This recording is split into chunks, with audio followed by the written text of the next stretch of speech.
Guys, I'm here watching as the beginning of the processional comes through. It's incredibly powerful, even just at this very beginning. And here comes the hearse with Elijah Ming's body, his family behind. I'll give you a moment to listen in.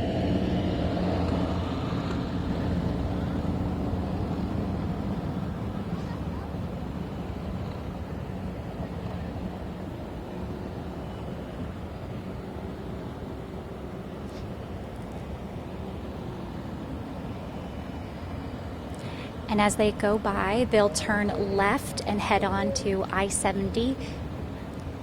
Just looking at some of the faces I've talked to on the side here, I see some salutes, a lot of hands over hearts.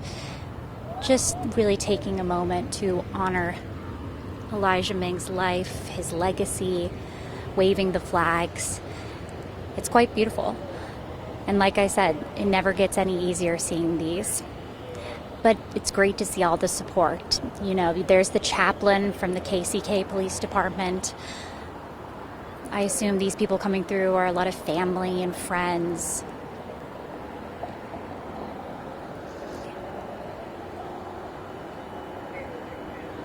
It's a really special thing, I'm sure, for the family to come through the processional and see all the people lining the street.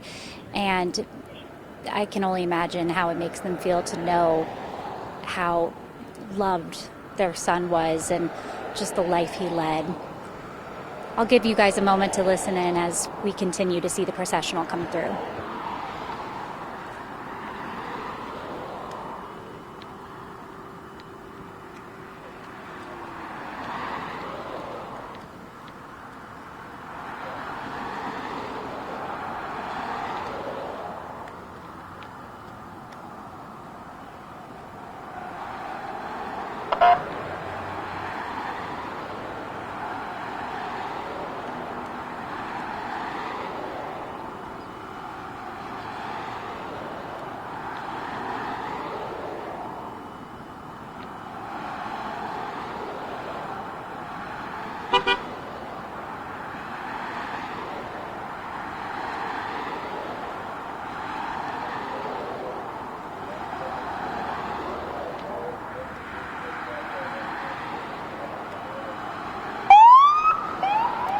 And like I said, these folks coming through right now will head down Village West Parkway and take a left getting onto I-70. You can see from our scout cameras as they get on the highway right there. Like everyone's mentioned today, it's a long route that they have to make it all the way to the cemetery.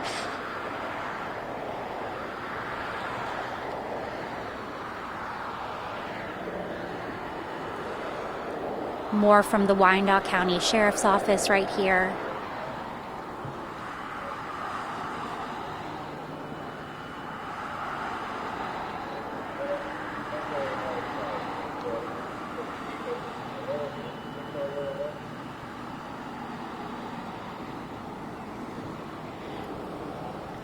We're around a lot of restaurants right now, and I'm seeing a lot of folks just coming out for a moment to show their support, even though they haven't been standing here for long.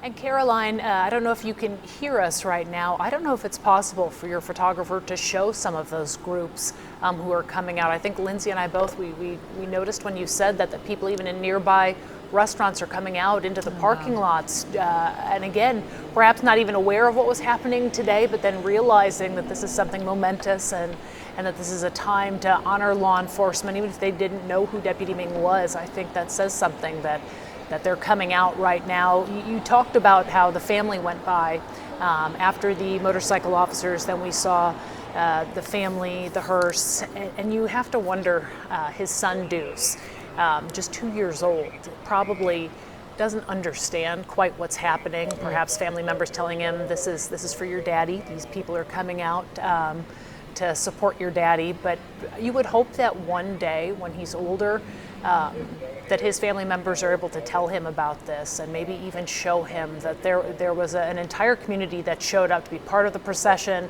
to line the route, because his sacrifice did not go unnoticed, that he is appreciated, he will be missed. Moments like these, that even if his son doesn't understand now, that hopefully one day he will know. You hope it provides just the slightest bit of comfort in their heartbreak for his loved ones seeing, because I can imagine how it feels like the world just keeps on turning, and his fellow law enforcement officers having to go back to work to care for the community these last couple of weeks, and taking some time today for themselves to begin to grieve. We're going to be following this procession all along the way. It's about 15 miles to the Wyandotte County Courthouse, a little less than that. Just a typical drive would be a little less than 30 minutes, but you can see the slow speed they're going to take their time, and of course driving by where he served, and that's also where we have Rachel Henderson, who we'll check in with very soon.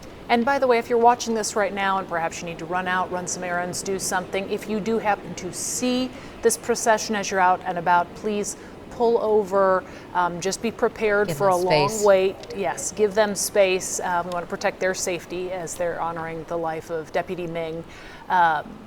It's neat to watch some of the members of the crowd who are coming out here. You saw, as we continue to pan this way, just on the back side of that KCK police car right there, what looked like a mom and two young sons. You can see right there waving flags.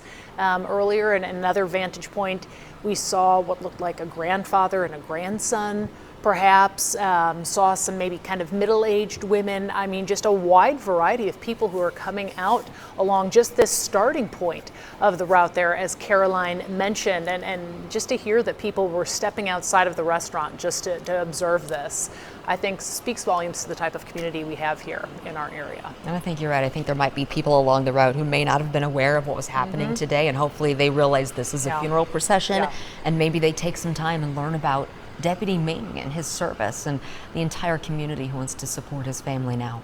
Yeah, beyond just a name, beyond just a face, we never had the honor and pleasure of meeting him, but from everything we heard today, you couldn't help but feel as though you knew just the type of person he was. He has such a charismatic smile. Don't you think you can just sense the joy that emanates from his picture? The sparkle in his eye, and then from everything we heard today, you thought that's exactly who he was. That's how he appears, even in a photograph. It seemed to truly capture the personality. We heard so much here today, describing him as loyal, bold, sometimes stubborn, but caring, and carrying a tenderness in him, one that wanted to help others in their time of need, one that believed in treating people with dignity. That line that Lindsay mentioned from one of the pastors read notes from Schlegel High School class of 2009, some of his fellow students that graduated in that class, saying that he made an impression not because he sought attention, but because he gave attention.